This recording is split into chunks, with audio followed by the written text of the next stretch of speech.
हिंदुओं के जिस मंदिर पर लोगों की सबसे ज्यादा आस्था है, उस तिरुपति बालाजी मंदिर में ऐसा अनर्थ हुआ कि पूरा हिंदू समाज हिल गया। सरकार हिल गई और एक पूर्व सीएम का तो पूरा का पूरा पॉलिटिकल करियर ही दांव पर लग गया। और बात करोड़ों हिंदुओं के स्वाभिमान की है, करोड़ों हिंदुओं की आस्था की है और भगवान बालाजी की है। मंदिर के लड्डुओं में जानवरों की चर्बी कौन मिला सकता है? पैसों के लिए ऐसा घिनौना पाप कौन कर सकता है? आखिर क्यों और कौन कर रहा था ऐसा? क्या आप जानते हैं ऐसा क्यों हुआ? इस मामले में एक और अब बड़ा खुलासा हुआ है।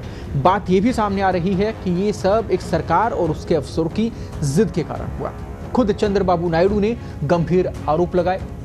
अफसर और सरकार 320 रुपए किलो के हिसाब से ही घी खरीदना चाहते थे और सस्ते के चक्कर में जो घी खरीदा गया उसमें घी कम और जानवरों की चर्बी ज्यादा मिली थी। चर्बी ने आस्था पर ऐसी चोट की है कि कोहरा मच गया। तिरुपति बालाजी मंदिर में लड्डुओं के प्रसाद को साक्षात भगवान का प्रसाद कहा जाता है। ऐसे में उसमें मिलावट का आरोप बेहद दुखद है, बेहद गंभीर है। साथ ही आरोप और ज्यादा तब गंभीर हो जाते हैं जब आरोप खुद मुख्यमंत्री लगा रहे हों। आंध्र प्रदेश के विश्व प्रसिद्ध तिरुपति बालाजी मंदिर में मिलने वाले प्रसाद के लड्डू में मिलावट को लेकर पूरे देश में गुस्सा है। करोड़ों सनातन प्रेमियों की आस्था के केंद्र भगवान तिरुपति बालाजी के प्रसाद में मिलावट की रिपोर्ट आने के बाद से सियासी धर्म युद्ध छिड़ गया है। आलम यह है कि मामले में फांसी और सीबीआई जांच तक की मांग हो रही है। दरअसल आंध्र प्रदेश के सीएम चंद्रबाबू नायडू ने कि पिछले जगनमोहन रेड्डी सरकार पर आरोप लगातार बढ़ते चले गए। उन्होंने पिछली सरकार पर मंदिर में प्रसाद में घी की जगह मछली का तेल और जानवरों की चर्बी मिलाने जाने के आरोप के बाद ये विवाद शुरू हुआ।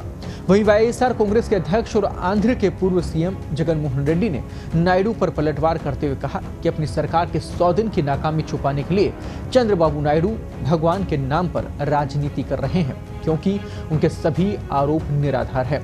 अब इस पूरे मामले में देश भर के संतों में भी नाराजगी देखी जा रही है। संत कह रहे हैं कि आस्था से खिलवाड़ बर्दाश्त नहीं करेंगे।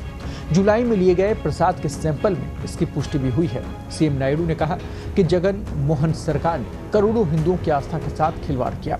उन्होंने कहा कि मेरी सरकार आने के बाद इस पर रोक लगाई गई है। जो अभी रिपोर्ट सामने आई है ये जुलाई में लिए गए प्रसाद के सैंपल की है। तिरुपति बालाजी मंदिर से जुड़े कुछ ऐसे आंकड़े हैं जिन्हें देखकर आप भी हैरान हो सकते हैं।